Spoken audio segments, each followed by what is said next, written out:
Birshot Moraï Verabotai, dans les parachiotes qu'on est en train de lire,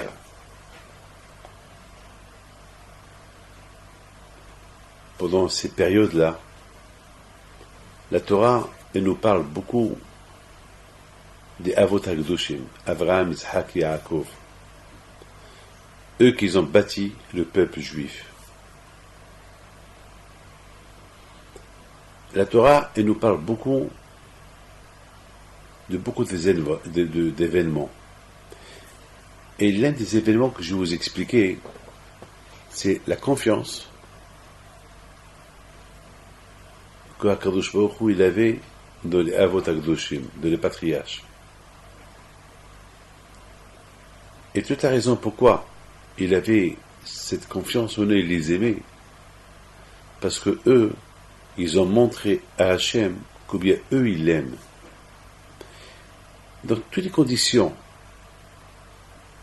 vous imaginez, dans la paracha de Toledot, la paracha elle nous parle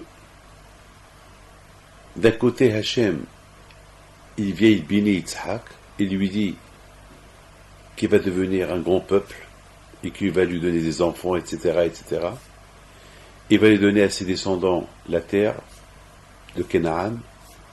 Et de l'autre côté, Rivka, elle est stérile. Rivka ne peut pas avoir des enfants. Yitzhak, il n'arrive pas à avoir des enfants. Donc d'un côté, il y a un problème. D'un côté, il y a les promesses, et de l'autre côté, il y a la difficulté. Et la Torah, elle nous dit que Yitzhak Avinu alav shalom, la seule chose qui lui restait, c'est la prière. Voilà ce qu'on apprend de cette paracha. Lorsqu'on a un problème, il faut prier. Comme c'est écrit, Vayater, Yitzhak, il a prié à Hachem à côté de sa femme. Le sage, ils disent que sa femme, il est parti de un côté, et lui est parti de un côté, et ils ont prié à Kadosh Baruch Hu. Mais ce qui est extraordinaire, c'est, on dirait, cette prière-là, elle n'était pas une prière à 100%. Elle n'a pas fait à 100% des fruits, puisqu'il a eu 2 enfants, un qui était Racha, un qui était Tzadik. C'est inimaginable. Il y a des choses qu'on ne comprend pas. Esav était Racha, et Yaakov était Tzadik. Alors, comment peut-on expliquer cela? D'un côté, il y a la prière. Attends, lorsque je fais la prière à Hachem, qui me donne des enfants, je ne prie pas à quelque chose qui me donne des enfants, qui me donne un enfant qui est Racha, un enfant qui va être un révolutionnaire, un enfant qui va aller contre la volonté de Dieu. Vous savez qu'est-ce que nos sages disent? Que le jour que Abraham il est mort, Esav, il a commis beaucoup des erreurs. Il a tué, il a volé, il a violé, il a fait des bêtises, il a nié l'existence de Dieu. Il a vendu sa Bechora, il a vendu son droit de naître. C'est la folie ce qu'il a fait à Esav. C'est inimaginable. Alors, c'est ce que je vais essayer de comprendre. D'un côté, on nous dit il faut prier à Hachem, 100%. Lorsque Yitzhak a prié, il a bien prié. Je ne pense pas qu'il a prié une prière à moitié. Je ne pense pas qu'il a prié une prière d'au moins 2 enfants, un qui soit Racha, un qui soit Tzadik. Alors, lorsque Yitzhak et Rivka, 2 Tzadikim, il faut des prières, a priori, la prière, il doit monter chez Hachem, et Hachem, il va lui donner des enfants Tzadikim. Des enfants Tzadikim. Alors, je ne comprends pas comment Hachem, il leur donne un qui est Tzadik, un qui est Racha. C'est la folie. C'est la folie. Bon, je ne vais pas rentrer dans la Kabbalah. Dans la Kabbalah, on dit que Esav, il a pris tout le côté mal de Rivka. Il a comme aspiré. N'oubliez pas que Rivka était la fille de Bethuel. Et Bethuel était un Racha. Donc, tout le côté mal qu'il y avait dans son corps, Esav, il a aspiré. Alors, qu'est-ce qu'on va dire sur Sarah? Alors, qu'est-ce qu'on va dire sur Léa et Rachel? Qu'ils ont eu des tzadikim, ils ont eu 12 enfants tzadikim. Alors, qu'est-ce qu'on va dire sur Sarah, qu'elle a eu un garçon tzadik, il s'appelait Yitzhak? Alors, pourquoi avec Rivka, il avait ce côté-là mal? Bon, je ne vais pas rentrer dans ces détails parce que j'aurais 1000 questions. Mettons, ma question, elle est, je pose, je suis un penseur, je pense et je me pose la question. quelle est la raison que Hachem, il a donné à Yitzhak après avoir prié à Kadosh Baruch Hu? On apprend que lorsqu'on a un problème, il faut prier. Très bien. Très bien. On apprend qu'il faut prier. Alors super, parce que, je m'excuse, j'ai oublié de vous dire, parce que dans la Torah, c'est écrit que Sarah aussi était stérile. Mais on n'a pas vu qu'Abraham, il a prié pour elle. On n'a pas vu que Sarah, elle a prié à Hachem. C'est pas écrit. Mais là, c'est écrit. Justement, c'est ce que la Torah veut nous apprendre. La Torah veut nous apprendre que lorsqu'on a un problème, il faut prier. Abraham Abinu alav shalom, il avait la promesse d'Hachem. Yitzhak aussi, il avait la promesse d'Hachem, qu'il allait avoir des enfants. Mais on n'a pas vu qu'Abraham, il a prié. Mais on a vu qu'Yitzhak, il a prié. Alors, on peut dire qu'Abraham, il avait confiance en Hachem, tellement qu'il avait confiance en Hachem. Et il s'est dit, c'est pas que je prie à Hachem qui me donne des enfants, parce qu'il m'a promis des enfants. C'est pas grave. Il va me donner des enfants. C'est pas, je lui fais confiance. Très bien, c'est fabuleux. De ce côté, la Torah veut nous apprendre que même qu'il y a des promesses d'Hachem, que tu as des enfants, quand même, il faut prier. Il faut savoir prier, parce qu'on ne peut pas savoir. Donc on a vu qu'Yitzhak, il a prié. Mais d'autre côté, on n'arrive pas à comprendre comment il a prié et Hachem lui donne il lui donne deux enfants, un qui est Racha, un qui est Tzadik, alors que Rivka et Yitzhak, ils sont Tzadikim. De l'autre côté, on a vu Yaakov Abinu alav shalom, il avait 12 tribus, 12 Tzadikim. C'est extraordinaire.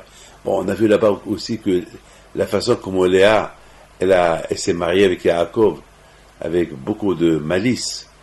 Et on a vu que les prières qu'elle a fait pour sa sœur, pour qu'elle ait des enfants. On a vu aussi Rachel, les prières qu'elle a fait, etc. Tous les efforts qu'ils ont fait pour avoir des enfants. Mais bon, ils ont eu des tzadikim. Abraham, de Sarah, il a eu un tzadik, Yitzhak.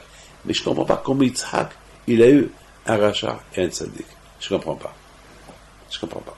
Alors que les deux, ils sont tzadikim. C'est de la folie.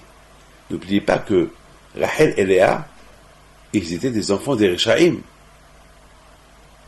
Le père de Rachel et Léa, c'était Lavan Aramé, était un grand rachat. Je ne peux pas vous dire sur sa femme comment elle était, mais lui était un grand rachat. Je ne comprends pas. Alors, eux, ils ont eu des tzadikim. Yitzhak, bon, était tzadiket, était la fille d'un rachat, qui s'appelle Bethuel, mais quand même, elle était tzadiket, donc elle aurait dû avoir deux tzadikim. Non, elle a eu des jumeaux, un tzadik, un rachat. Pourquoi? Mes amis, ça c'est la paracha de Toledot. C'est super, c'est des choses qu'on ne peut pas imaginer ce que je vais vous expliquer aujourd'hui. Il faut savoir une chose. Venez, on va parler un peu de beaucoup de choses. On va parler, par exemple, si on prend par exemple, qu'est-ce que Hachem veut de nous?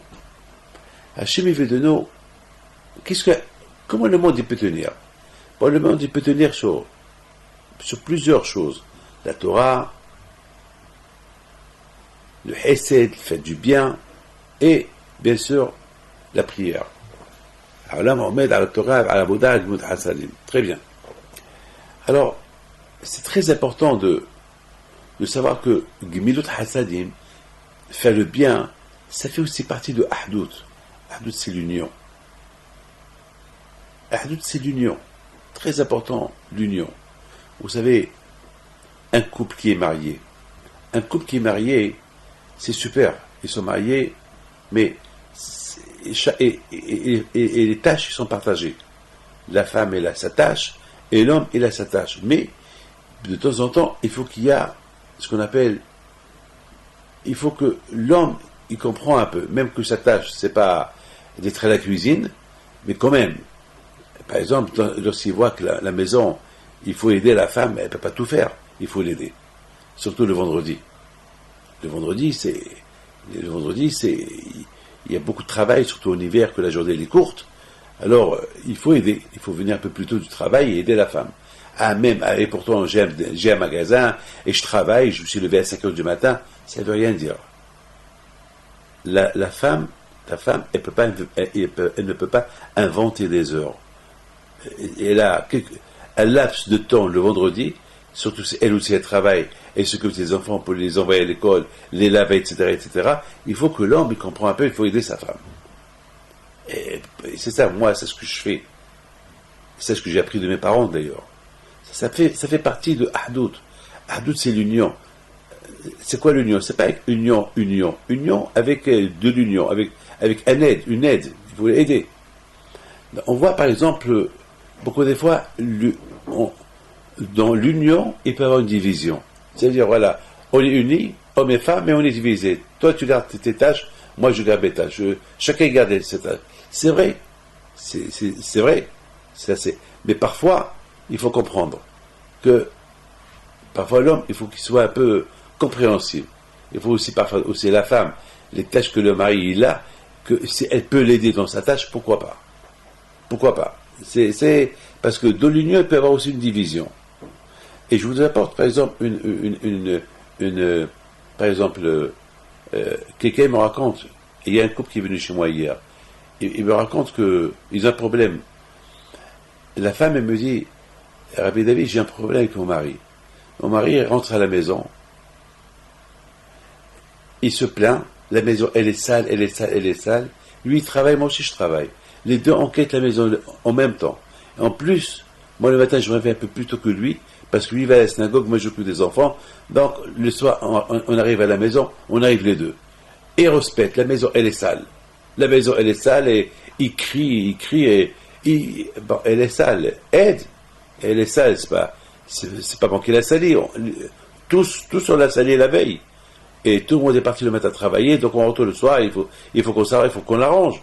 Non, il respecte, et après ce qu'il fait, il s'assoit devant la télévision, il voit la télévision, ou il prend son journal, ou n'importe quoi. C'est pas ça. D'un côté, voilà, ils sont unis, ils habitent sous un toit, et de l'autre côté, ils sont désunis parce que l'homme, il se dit, c'est pas normal que c'est moi qui fais, ta tâche, c'est ta tâche.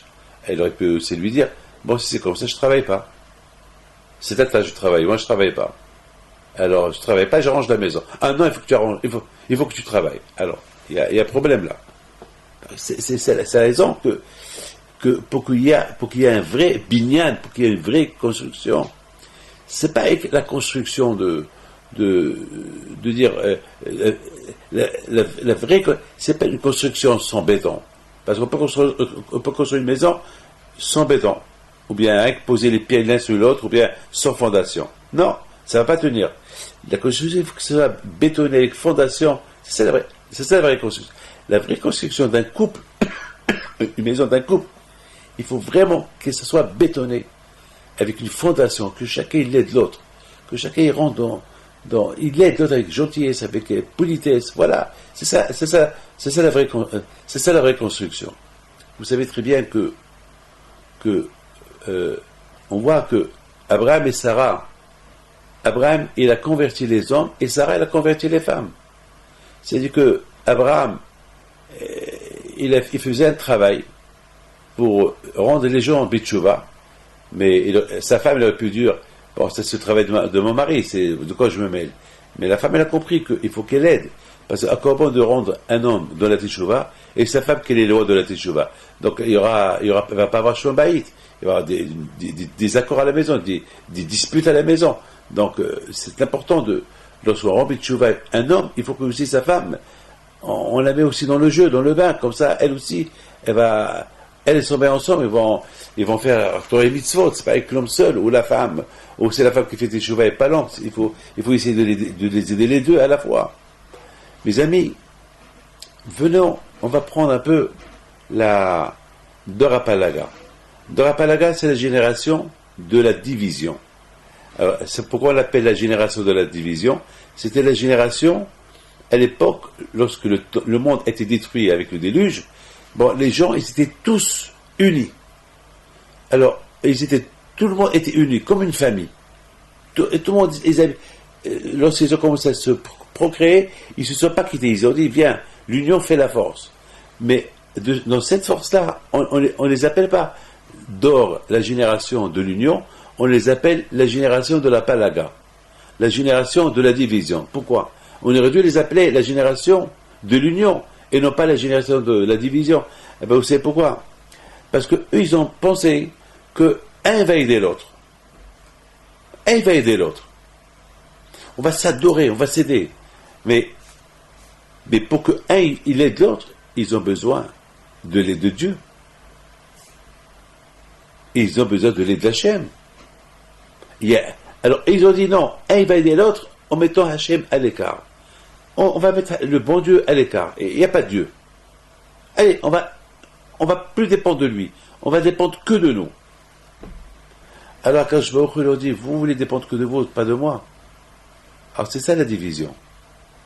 Alors, ça veut dire que vous voulez vous diviser de moi. D'un côté, vous voulez être unis ensemble, et vous voulez vous diviser de moi en disant que je n'existe pas. Alors, comment est-ce possible? D'un côté, je vous fais exister, et de l'autre côté, vous dites, non, tu n'existes pas. C'est pas possible. Vous savez à quoi ça ressemble? Il y a quelqu'un qui vient chez moi. Il me dit, Rabbi David, je suis malade, gravement malade. Bon, très bien. Alors je lui dis, bon, tu fais ta prière? Ah non, je fais pas la prière. Tu manges cachère? Ah non, je mange pas cachère. Et ta femme respecte Nida? Ah non. Elle dit, qu'est-ce que tu veux? Elle dit, je veux une prière pour que je guéris. Alors je me suis renseigné. La maladie qu'elle a, il avait une maladie incurable. Une maladie qu'il vivait d'un jour à l'autre. Je dis, mais t'es fou.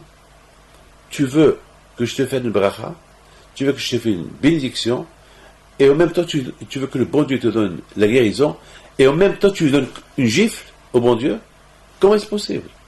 Mais t'es fou. Mais tu es fou. Mais sois réaliste. Sois réaliste, mais réfléchis un peu. C'est pas moi le bon Dieu, c'est pas moi qui va te guérir. Tu veux que je prie pour toi au bon Dieu, pour qu'il te guérisse, et de l'autre côté, voilà, je te demande de faire quelque chose pour lui, et tu dis non. Alors pourquoi tu veux que lui te donne? Ah oui, lui, pourquoi? Pourquoi, de quel droit? De quel droit? Tu t'es divisé de lui, lui aussi il s'est divisé de toi. Tu t'es divisé de lui, tu t'es éloigné de lui, lui aussi il s'est éloigné de toi, donc voilà, tu es malade. Ça ne veut pas dire que si je te fais une bracha, tu vas guérir, mais on essaie dans la vie, on essaye. On essaye.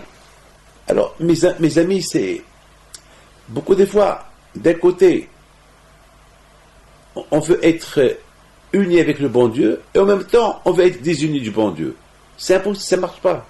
Si on est uni avec le bon Dieu, c'est avec la Torah qu'on est uni avec le bon Dieu. Si on est uni dans une famille, c'est en gardant toutes les règles du jeu de la maison pour bien garder l'union. C'est pas d'un côté, je suis uni, je suis marié avec Ktouba, de l'autre côté, j'aide pas, c'est pas mon problème, c'est pas mon travail. C'est pas logique, c'est pas normal. C'est pas logique, c'est pas normal. Donc ça, c'est pour ça qu'on dit le monde il tient grâce à la perfection, grâce à la Torah. Faire la Torah de A à Z, grâce à la prière. C'est pas du moitié prière, venir en retard et partir plus tôt. La prière. Il y a des jeunes Shabbat, ils arrivent à 11h, il part avant que... Il vient pour 3 quarts d'heure, il s'en va un quart d'heure avant la fin de la prière. Pourquoi vous êtes venus? C'est-à-dire que lorsqu'on dit le monde il tient grâce à la Torah, c'est-à-dire le respect de la Torah. Grâce à la prière, toute la prière, pas la moitié de la prière. Et grâce au hesed. Du bien, ça veut dire que pas faire du bien à moitié. Mes amis, vous avez vu, on peut pas jouer, on peut pas être moitié-moitié. On peut pas on peut pas remplir un loto. On sait qu'il y a 6 numéros à remplir. Pour gagner plus, il y a encore un autre numéro. Mais tu ne peux pas faire que 3 numéros. Non, avec 3 numéros, tu ne gagnes rien du tout. Ça ne va même pas passer. Il faut qu'il y ait 6 numéros. C'est la loi du jeu. C'est la loi. Pour gagner la loterie, il faut gagner vraiment toutes les lettres. C'est pas, il manque une lettre ou 3 lettres. Non, ça manque pas. C'est ça on peut pas être à moitié. Écoutez très bien. Écoutez très très bien. La génération de la division, qui s'appelle la génération de la Palaga, eux, ils ont voulu vivre ensemble, entre eux, mais pas avec le bon Dieu. Quand je leur dis pourquoi c'est comme ça, alors on va voir, est-ce vraiment vous allez essayer de vivre ensemble bien? Qu'est-ce qu'il a fait Hachem? Il a fait Hachem que l'un ne comprenait pas l'autre. À cause que l'un ne comprenait pas l'autre, ils ont commencé à se disputer. Il leur dit à Hachem, non, alors, où est votre union? Si l'un se dispute avec l'autre, si vraiment il y avait la vraie union dans le cœur, même que l'un ne comprend pas l'autre, vous n'allez pas vous disputer l'un avec l'autre. Bon, je ne comprends pas, il ne me comprend pas, bon, allez, c'est ça l'union. Mais quand par exemple, un homme qui ne comprend pas sa femme, c'est pas parce qu'il ne la comprend pas, ça, il va lui donner un coup de poing. Non, bon, il n'a pas compris, allez, qu'il se calme. Même s'il ne la comprend pas, il se calme. C'est ça la règle du jeu. Si vraiment il aime, il se calme. Si vraiment il aime, il se calme. Donc après, Hachem, il a prouvé à la génération de la division, cette génération-là, qui sont faux, même avec eux-mêmes. Ils se croient qu'ils sont unis. Voilà, maintenant Hachem, il leur prouve, voilà, le fait que l'un ne comprend pas l'autre. Parce que Hachem, il a Bilbé, c'est pas. Hachem, c'est de là que les 70 langues, ils ont été créées. Hachem, il a fait que l'un ne comprenne pas. Chacun parlait d'une autre langue. Hachem, il leur a posé une langue dans leur bouche. Parce qu'à l'époque, tout le monde parlait que le Lashon HaKodesh. La langue sainte. La langue de la Torah. Et après, Hachem, maintenant, à partir de maintenant, Hachem leur a dit, puisque vous vous êtes divisés de moi, vous ne voulez pas être avec moi parce que vous voulez rester ensemble, regardez, vous êtes wello, zéro. Ensemble, vous vous aimez pas, et moi, vous m'aimez pas, alors voilà, je vous retire cette langue-là, la langue sainte, et mettons voilà, chacun il a sa langue. Mettons voilà, chacun il a sa langue. Maintenant, on comprend très bien, Akashkel a voulu leur dire, au lieu que vous soyez liés avec moi, de me dire merci, que j'ai pas exterminé tout le monde entier, j'ai laissé Noah et sa famille, et de Noah et sa famille, vous êtes là. J'ai laissé Noah du déluge et sa famille, et vous êtes les descendants, au lieu de me respecter et d'être liés avec moi, de l'unité de tout le monde, parce que c'est ça le but. Vous êtes divisés de moi pour être unis ensemble. Alors regardez. Maintenant, je vous prouve même votre propre union, et n'est pas une union. De là, on voit que vraiment la vraie union, c'est lorsqu'il y a Hachem au milieu. Lorsqu'on aime Akadosh Baruch Hu aussi. Parce que c'est impossible. On dit que dans le mot Ish, l'homme, il y a le Yud. Et de le mot Isha, la femme, il y a le He. Il y a, si vous enlevez le Yud de Ish et le He de Isha, ça va rester Esh, le feu. Ce qui fait que l'homme et la femme, ils sont unis, parce qu'il y a le nom de Dieu, Yud-Ke, le nom de Dieu, le Yud chez l'homme et le Ke chez la femme. Donc il y a le nom de Dieu avec eux. Ça veut dire, Hachem leur dit, si votre union elle est avec la religion, avec moi, avec ma Torah, donc vous allez vivre super. Mais s'il n'y a pas la Torah, s'il n'y a pas Nida, s'il n'y a rien du tout, alors moi j'ai rien à faire avec vous. Si moi j'ai rien à faire avec vous, je me retire. Si je me retire, ben je vous laisse le soin de se disputer vous-même, entre vous-même. Donc il y aura Esh. On croit que sans le bon Dieu, on va vivre super, bien. C'est vrai. C'est vrai, si on croit ça. Mais c'est pas vrai. C'est pas vrai. Il y a beaucoup de gens qui croient que c'est vrai. Beaucoup de gens disent, laisse la religion de côté, on va faire ce qu'on veut, ça va être tout super. C'est pas vrai. Le contraire que Dieu préserve. Lorsqu'on n'est pas attaché à Dieu, c'est là où les maladies, le sida, le cancer, toutes les graves maladies, la choléra, les guerres, tout vient que Dieu préserve. Mais c'est de la folie. Ben, mais je vous donne part d'honneur. C'est bête de croire à ça. C'est bête de croire que c'est bien de vivre sans la Torah. C'est bien de mettre la Torah de côté et vivre sans rien du tout. Sans rien du tout, il n'y a que des guerres. Il n'y a que Hachem que Dieu préserve. Parce que le monde, il a un propriétaire. Le monde, il a un propriétaire. Le monde n'est pas abandonné. Le monde n'est pas abandonné. Il a un patron. Et lorsque nous, on veut nier ce patron-là, on dit ce patron-là, il n'existe pas, alors c'est que Dieu préserve, on se met en danger, on se met vraiment, vraiment en danger. Donc, mes amis, on voit maintenant que Hachem, cette génération de la division, quand je vois il leur dit, au lieu de me dire merci, que je vous ai maintenu en vie, c'est ce que vous faites. Ah, maintenant, cette langue que vous avez, et vous faites tromper. Vous parlez tous la même langue. Et vous croyez que vous aimez, et voilà, la preuve que l'un ne comprend pas l'autre, alors, voilà, vous disputez. Ça prouve que l'un n'aime pas l'autre. C'est-à-dire que votre amour, c'est-à-dire non pas par conviction, pour m'énerver, pour se détacher de moi.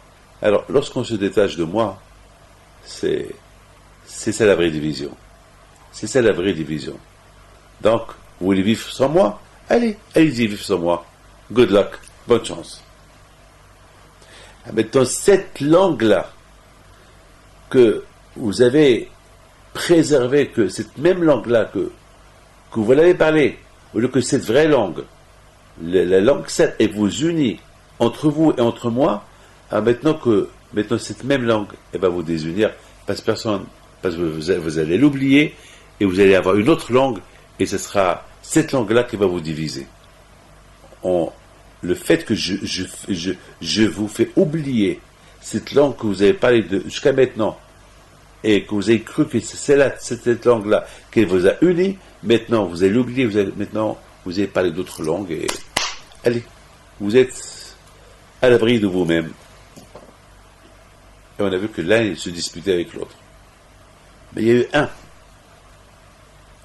eu un qui a continué à parler cette langue, la famille d'Abraham. Parce que cette langue-là, elle n'a pas été exactement oubliée. Parce qu'il y avait encore quelques personnes que Hachem n'a pas fait que cette langue-là, la langue sainte, elle soit oubliée, comme Shem ve'Ever, les tzadikim, et d'ailleurs Abraham Avinu aussi, il a appris cette langue-là. Cette langue-là, elle s'appelle la Shona Kodesh, la langue sainte. La Torah, elle a été écrite avec la langue sainte. Mais maintenant, mes amis, on comprend très bien que combien Hachem il veut qu'on soit entier.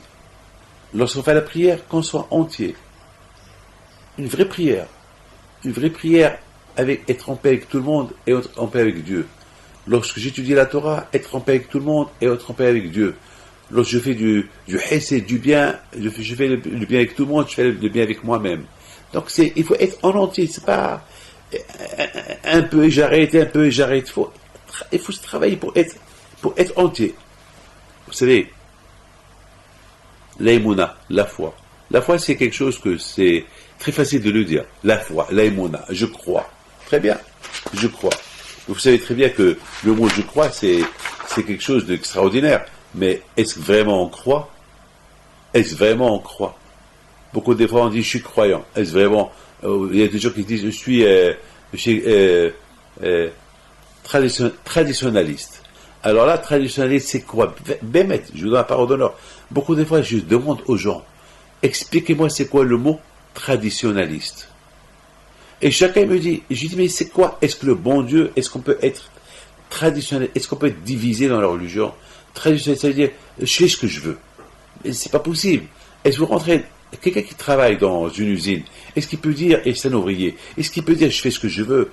Est-ce que dans un avion on peut dire je fais ce que je veux? Je dis au pilote, pilote, dégage, c'est moi qui vais piloter l'avion. Et steward, dégage, c'est moi qui vais servir les gens. Est-ce qu'on peut dire ça? Ah mais, vous savez, il y a ce qu'on appelle les règles du jeu. Est-ce que dans un pays, il y a les lois du pays? Est-ce qu'on peut dire non, je fais ce que je veux? Ça je le fais, ça je le fais pas. Pourquoi des fois, être juif, je ne peux pas dire être juif, c'est être juif en entier.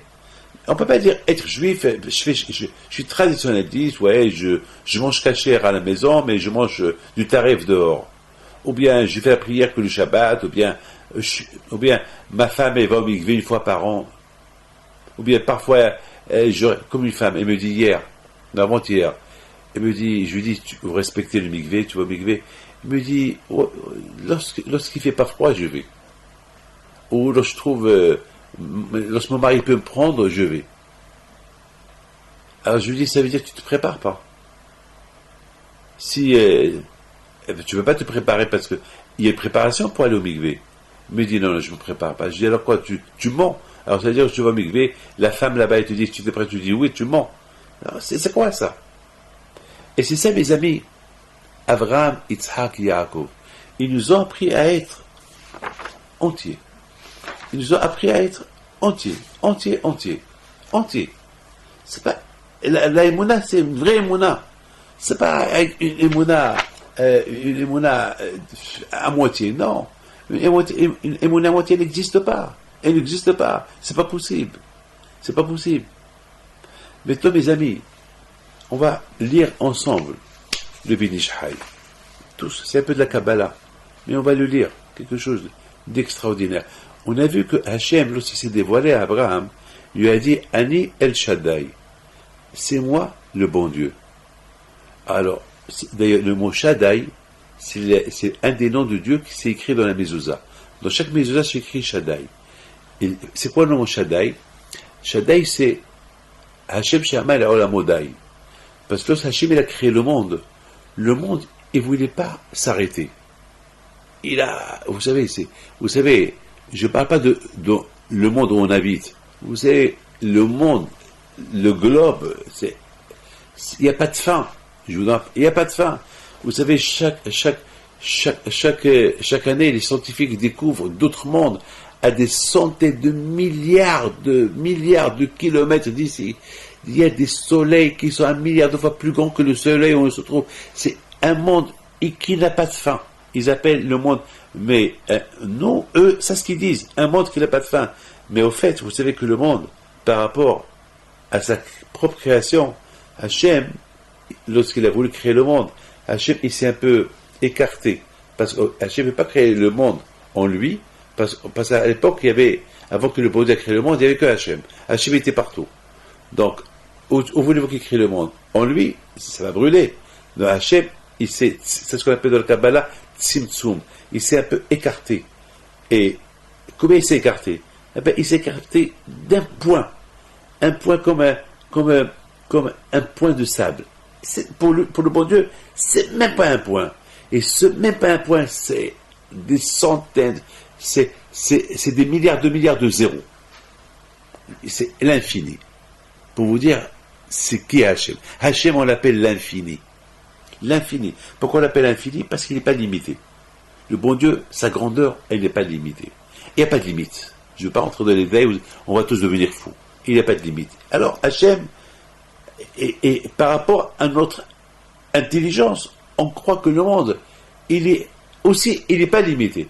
Mais au fait, le monde, il est limité par rapport à Hachem. Parce qu'Hachem, il a donné uniquement un grain de sable. Comme la dimension d'un grain de sable. Tout ce que vous voyez, ce n'est même pas un grain de sable par rapport à Hachem. Quand Hachem il s'est un peu retiré il peut créer le monde pour que le monde ne brûle pas. Donc, lorsque Hachem il a créé le monde ne voulait pas s'arrêter. Hachem il a dit Dai, arrête. Dai, c'est le mot arrête. Et c'est la raison pourquoi on dit que lorsque Hachem il a béni Abraham, il a dit à Abraham, côté lachem bracha ad bli dai. Côté lachem, il y a un passage qui dit que Hachem il nous donne la bracha ad bli dai, sans cesse. Sans cesse. Pourquoi? Lorsqu'on sert le bon Dieu, la bracha, elle est sans cesse. Mais lorsque Hachem a voulu créer le monde, il a créé le monde avec une limite. C'est pour ça qu'il y a un nom qui s'appelle Shaddai. Shaddai, ça veut dire, il faut, Hachem, s'il te plaît Hachem, Hachem il a dit Dai. Donc le fait que Hachem il a dit au monde Dai, donc il y a un nom de Dieu qui s'est formé, qui s'appelle Shaddai. Il y a un nom de Dieu avec ce nom-là, Hachem, il dit au monde, arrête.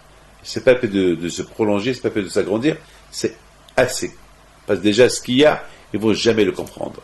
Si déjà ce qu'il y a, ils verront la fin de ce qu'il y a. Donc, il faut s'arrêter. Donc, là, Hachem, il s'est dévoilé à Abraham. Il s'est dévoilé à Abraham avec le nom Ani El Shaddai. Je me suis posé une question. Pourquoi Hachem, il s'est dévoilé à Abraham avec Ani El Shaddai? Pourquoi? Vous savez pourquoi? Parce que Hachem, il a voulu dire à Abraham, moi, j'avais aucune intention de créer le monde. Parce que j'ai vu dans les générations, il va y avoir que des Rechaim.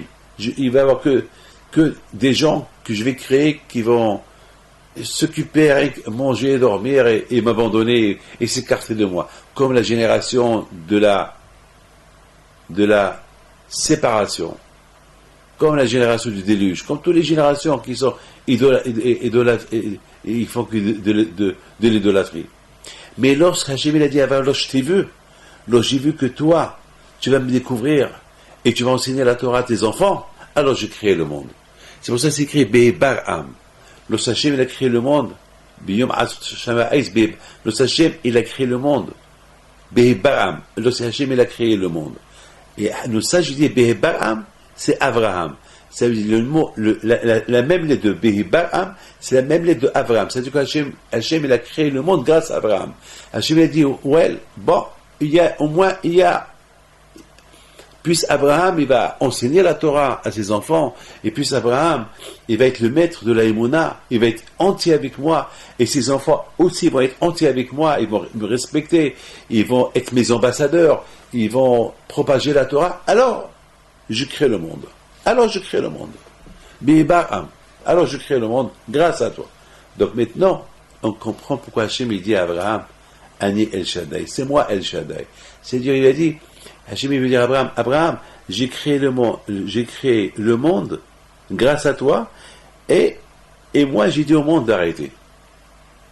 Shaddai, Hachem Shemay al-Almodai. C'est-à-dire que c'est avec ce nom-là j'ai dit au monde d'arrêter. Et je l'ai arrêté grâce à toi. C'est pour ça Hachem, il se dévoile à Abraham avec ce nom-là de El Shaddai. C'est extraordinaire. C'est-à-dire qu'Akadosh Baruch Hu, il dévoile à Abraham le secret. C'est moi qui ai créé le monde, le ciel et la terre, et à un moment donné, j'ai dit au ciel et la terre d'arrêter de se propager, de s'agrandir, parce que... Et je l'ai créé par rapport à toi. Alors, par rapport à ça, si j'ai dit au monde, Dai, mais à toi je dirais, Lodai. À toi je dirais, je te donnerai le brachot, Ad Blidai, sans cesse. Alors toi aussi, Abraham, si tu dois me servir Ad Blidai, sans cesse, sans dire stop. Et c'est pour ça qu'on a vu que Abraham et Yaakov, ils ont servi à Hachem Ad Blidai, avec tous les kohot, sans cesse. Avec tous les kohot, c'est extraordinaire ce que je suis en train de vous expliquer. C'est extraordinaire. C'est extraordinaire. La bouteille, il faut savoir une chose. Lorsque j'étais en train de lire Ben Ish Chai, j'ai lu quelque chose d'extraordinaire de Ben Ish Chai. Il dit le Ben Ish Chai que Yadouahu, d'Ishlimot ha'avoda b'shap amim ha'aba nizkabgamuza b'tishlim. Il dit, le Ben Ish Chai, dans tout ce que je suis en train de lire ici, combien l'homme, il doit arriver à la perfection.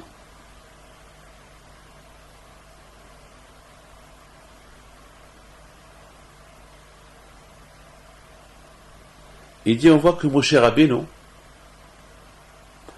la Gemataria de Moshe, c'est El Shaddai. C'est extraordinaire. Hein? Si vous calculez Moshe, vous avez trouvé 345. Et le nom El Shaddai, les deux noms de Dieu, El Shaddai, c'est 345. Ça veut dire que c'est extraordinaire ce que je veux vous dire. Mais c'est ce qu'il dit Ben Ish Chai.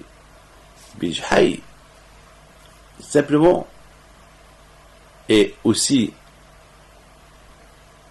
si on calcule 3 fois Hesed Gadol, Hesed Gadol, c'est-à-dire un grand Hesed, un grand miséricorde. 3 fois Hesed Gadol, si on calcule 3 fois Hesed, c'est 345. Donc ça veut dire, El Shaddai, c'est 345. Moshe, c'est 345. Hesed Gadol, c'est 345. Qu'est-ce que cela veut dire? Qu'est-ce que cela veut dire?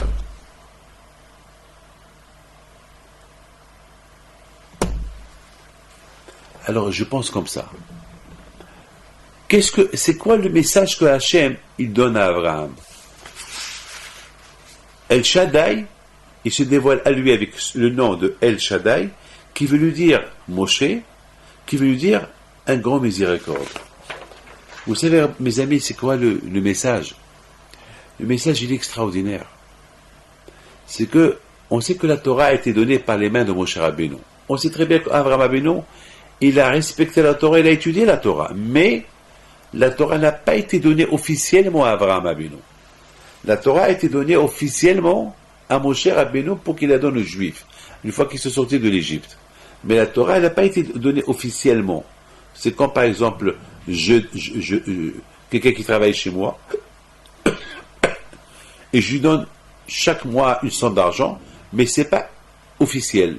C'est pas une fiche de paye. Et je lui donne. C'est-à-dire qu'un jour, je peux lui enlever. Mais si je lui donne officiellement, donc c'est de l'officiel. C'est un chèque, il est noté, il est inscrit, c'est officiel. Donc, de même la Torah, elle n'a pas été donnée officiellement. Abraham, Yitzhak, Yaakov. Mais ils l'ont respecté. Mais pas officiel. La Torah a été donnée officielle uniquement lorsque les Juifs sont sortis de l'Égypte. Hachem l'a donné à Moshe, Torah Tzeva l'a donné à Moshe, et Moshe l'a donné au Bnei Israël. Moracha Kelat Yaakov. Ah, maintenant je pense comme ça. Le Hachem il s'est dévoilé à Abraham Avinu. Hachem il a dit à Abraham, tu sais que le monde je l'ai créé grâce à toi. Grâce à toi je l'ai créé. Parce que toi tu fais du Hesed. Parce que je sais que toi tu as fait du Hesed Gadol, tu fais beaucoup de miséricorde, tu fais beaucoup de Hesed. Et non seulement tu fais du Hesed, tu fais, tu refais.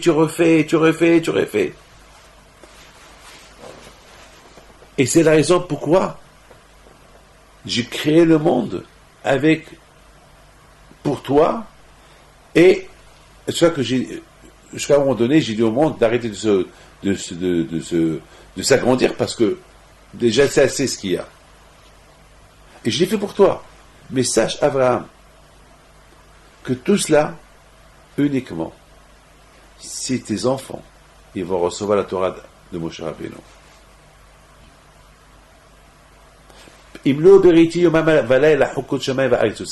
C'est vrai, Hachem, il dit à Abraham, c'est grâce à toi, c'est pour toi que j'ai créé le monde. Mais n'oublie pas que sans Torah, le monde ne peut pas tenir. Sans Torah, le monde ne peut pas tenir. Sans Tfila, le monde ne peut pas tenir.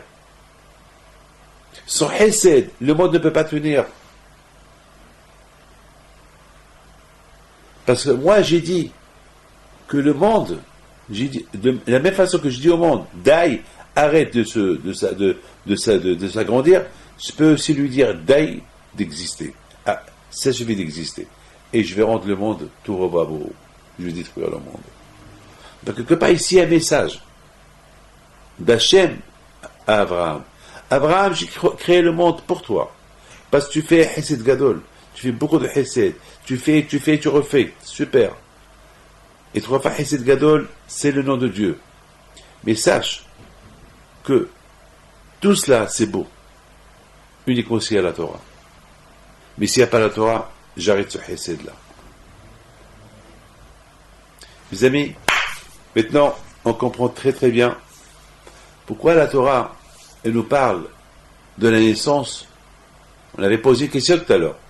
On a posé une super belle question. On a dit, comment est-ce possible que Yitzhak et Rivka, ils ont prié à Hachem, ils ont vraiment prié à Hachem, ils ont prié à Kadosh Baruch Hu, Hachem, donne-nous un enfant. Et Hachem, il leur donne 2 enfants, qu'il leur donne un, Yaakov, pourquoi il leur donne Esav? Un rachat, quoi? Eh bien, la Torah veut nous enseigner un enseignement extraordinaire. Même que je sais que je vais avoir la naissance d'un rachat, ça ne veut pas dire qu'il faut se marier quand même. On voit que le roi Hiskia, il n'était pas marié.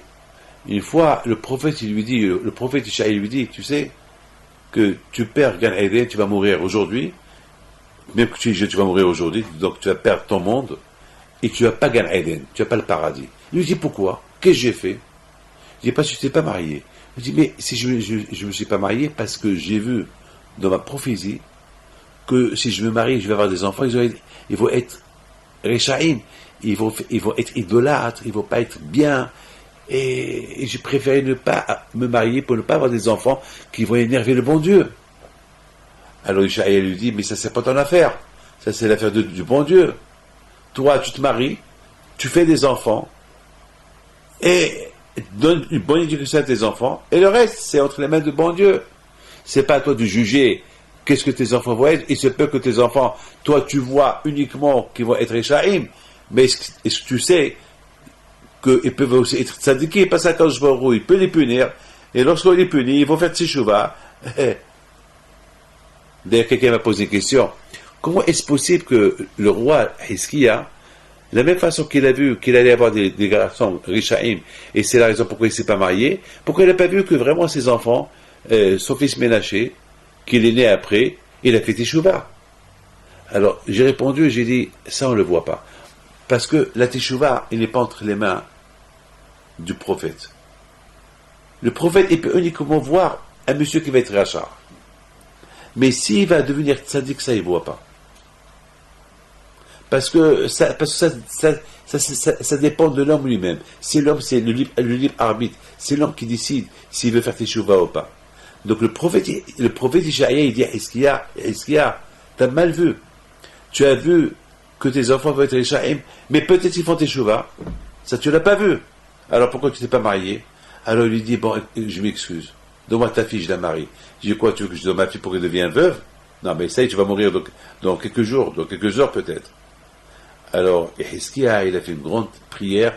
Il a prié à Hachem, et Hachem, il dit à Ishaïa, va chez Hiskia, dis-lui qu'il ne va pas mourir, je vais l'ajouter 15 ans dans sa vie, et qu'il se marie, il aura des enfants, etc., etc. Et effectivement, le roi Hiskia, il a eu 2 enfants, qui étaient Rishaïm.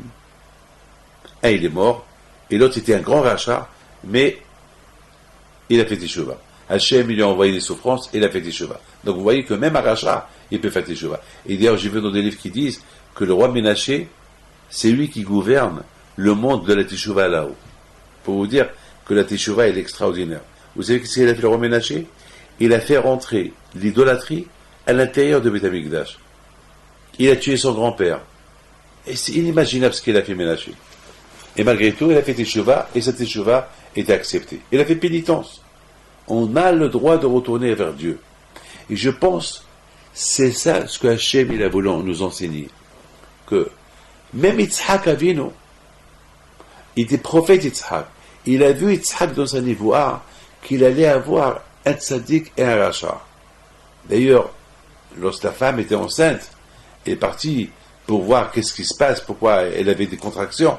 Et le prophète lui a dit, ces contractions, c'est parce que tu as 2. Il y a un tzaddik et un rachat. Alors, elle aurait pu prier pour que ce rachat il meure.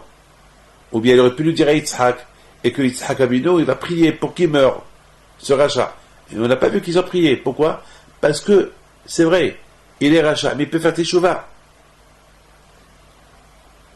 C'est ce que la Torah veut nous enseigner, que Yitzhak Avinu, 100%, il a vu dans sa névoie, est un grand prophète, Yitzhak. Il a dû voir qu'il allait avoir un rachat qui va naître. Et malgré tout, il s'est marié. Malgré tout, il a prié pour les enfants. Parce qu'on ne peut pas fermer la porte à un rachat. Regardez, on voit dans la Torah que Yitzhak Avinu, il aimait Esav. Pourquoi il aimait Esav? Parce qu'il a toujours donné une chance. Peut-être il va faire Teshuvah. Peut-être, jusqu'à la fin. À la fin, il a vu qu'il n'y a pas de solution. Alors là, il a séparé Yaakov de Esav.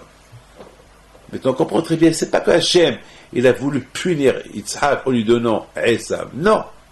Simplement, Hachem, il veut nous montrer que même Yitzhak Avinu, avec toutes les prières qu'il a fait, et tout ce qui représentait Yitzhak Avinu, qui était entier pour Akadosh Baruch Hu, jamais il a quitté la Terre Sainte, Yitzhak Avinu.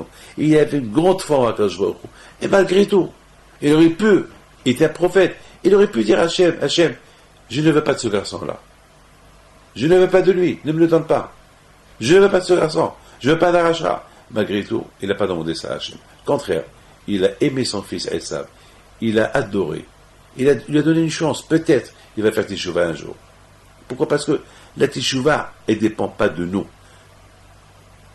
La Teshuvah, elle dépend du garçon qui va naître.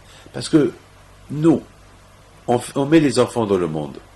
On leur donne une bonne éducation. On ne peut pas faire plus. On ne peut pas faire plus. On ne peut pas faire plus. Plus on ne peut pas. Le plus important, c'est de leur donner une bonne éducation. Et après, c'est à eux de... Après, c'est à eux. Après, non, même s'ils sont après contre le bon Dieu, peut-être le bon Dieu, il va les guider dans le bon chemin. Donc, on a vu beaucoup de gens qui étaient des grands Rishaïm, et ils ont fait Teshuvah à la fin. Ça, c'est le travail du bon Dieu. C'est pas, ou bien, peut-être, il peut voir quelque chose et qui va lui faire changer d'avis, ce monsieur-là. C'est ce que la Torah, elle veut nous enseigner. Elle veut nous enseigner que Yitzhak Avinu, On ne peut pas reprocher à Yitzhak ou à Rivka, et s'ils étaient des grands tzadikim, comment ils ont eu un rachat comme Esav? Eh bien, eux, ils ont fait leur devoir. Leur devoir, ils l'ont fait. Ils ont éduqué leur enfant dans le chemin de la Torah. Maintenant, on ne peut pas faire plus. Maintenant, c'est à eux de voir. Et c'est tout. C'est pas parce que j'ai vu dans ma névoie, dans ma prophétie, que je vais avoir un garçon qui est rachat, alors je ne vais pas me marier. Non, ça, tu n'as pas le droit de faire ça. Mes enfants, je vous souhaite à vous tous une bonne semaine. Et bien sûr, vous tous, chacun de vous doit faire au maximum pour, si Dieu veut, pour donner aux enfants l'éducation nécessaire. Eh bien, que Hachem, il vous donne à vous tous la santé, la joie, la prospérité, si Dieu veut, et qu'on voit Mashiach, Bezat Hachem, venir le plus rapidement possible. Et vous voyez que c'est la raison pourquoi chaque jour, on évoque le nom d'Abraham, Isaac et Yaakov. 3 fois dans la Hamida, presque tout le temps, chaque jour, Abraham, Isaac, Yaakov, Abraham, tout le temps on évoque Abraham. Pourquoi? Pour que toujours leurs histoires, leur façon de servir Dieu, ils sont toujours à notre image, toujours devant nos yeux, pour qu'on les imite. En imitant nos patriarches, nos pères, alors, Be'ez Hashem, on va apprendre à résister au maximum les tentations dans un monde qui est un monde, malheureusement, un monde où il y a beaucoup de révolutions entre les enfants et les parents et les enfants. Un monde que, avec tout ce qui se passe, ça peut nous détourner du bon Dieu, ça peut nous détourner de la foi. Moi, lorsqu'on parle d'Abraham, Isaac et Yaakov, ça nous renforce. Je vous souhaite à vous tous une bonne semaine et vraiment, je m'excuse de vous dire, on a reçu une lettre hier. Il y a une femme qui nous a écrit une lettre. On a le email à elle. Je ne peux pas dire qui est. La pauvre, elle écrit, c'est une femme que je ne connais pas, mais qu'elle voit le cours de Torah chaque mercredi par Internet. Elle a écrit une lettre, elle dit que son fils, il ne parle pas. Il a 3 ou 4 ans, il ne parle pas. Et la pauvre, elle veut une bénédiction pour qu'il retrouve sa parole. Alors, on a lu sa lettre, je l'ai donnée à un de mes enfants, pour qu'il la lit. Et pendant qu'il étudie la Torah, qu'il lui fait le bracha. Et j'ai dit à Hanania d'écrire une lettre, si Dieu veut, que son fils il retrouve la parole. Et nous répond, dès qu'elle reçoit la lettre, elle nous répond. Le même jour, il dit, je ne comprends pas, mais mon fils, il a repris à parler. Et il dit, merci Rabbi David, mon fils, il a repris à parler. Je ne comprends pas. Je m'excuse, je ne suis pas un prophète, je ne suis pas un saint, je ne suis rien du tout. Tout ce que je sais, la foi, la émona. C'est tout. Ça ne veut pas dire qu'on peut faire des merveilles. Non. Non. Vous savez, c'est pas. Ne croyez pas, en m'écoutant, je vais faire parler tous les muets. Non. Ça dépend. Parfois, il y a telle et telle personne que par la prière, il peut guérir. Mais qu'est-ce qui se passe? Il ne prie pas. Alors il ne guérit pas. Alors, c'est pour ça que beaucoup de fois, on va prier sur quelqu'un du matin au soir, il ne va pas guérir. Ça, c'est la volonté d'Hachem. Nous, on fait ce qu'on peut et Dieu nous aide. Que le bon Dieu vous protège. Amen. Bonne semaine.